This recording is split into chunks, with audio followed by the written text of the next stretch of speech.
Let me tell you a story. So a friend of mine and I, we went for a run in Central Park. The Roadrunners organization, on the weekends, they host races. And it's very common at the end of the race, they'll have a sponsor who will give away something, apples or bagels or something.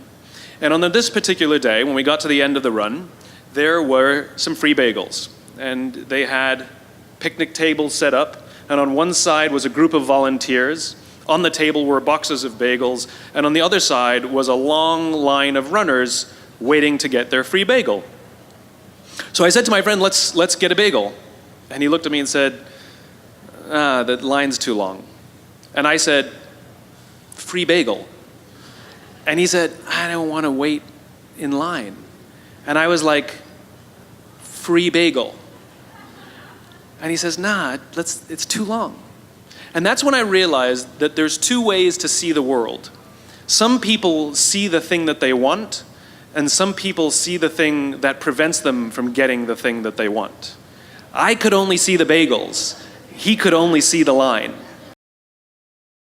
So I was watching the Olympics, this last Summer Olympics, and I was amazed at how bad the questions were that the reporters would ask all the athletes. And almost always, they asked the same question, whether they were about to compete or after they competed.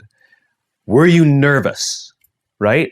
And to a T, all the athletes went, no, right? And what I realized is it's not that they're not nervous, it's their interpretation of what's happening in their bodies. I mean, what happens when you're nervous, right? Your heart rate starts to go, you sort of get a little tense, you get a little sweaty, right? You have expectation of what's coming, and we interpret that as, I'm nervous.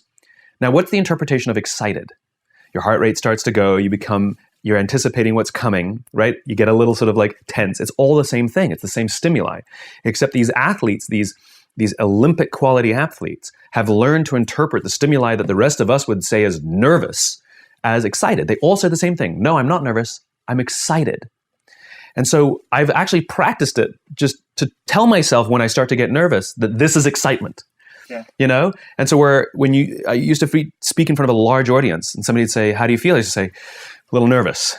Now when somebody says, how do you feel? I'm like, really excited, actually. And it came from just sort of telling myself, no, this is excitement. And it becomes a little bit automatic later on. But it's kind of a remarkable thing to deal with pressure by interpreting what your body is experiencing as excitement rather than nerves. And it's really kind of effective. It makes you want to rush forwards rather than pull back, and yet it's the same experience.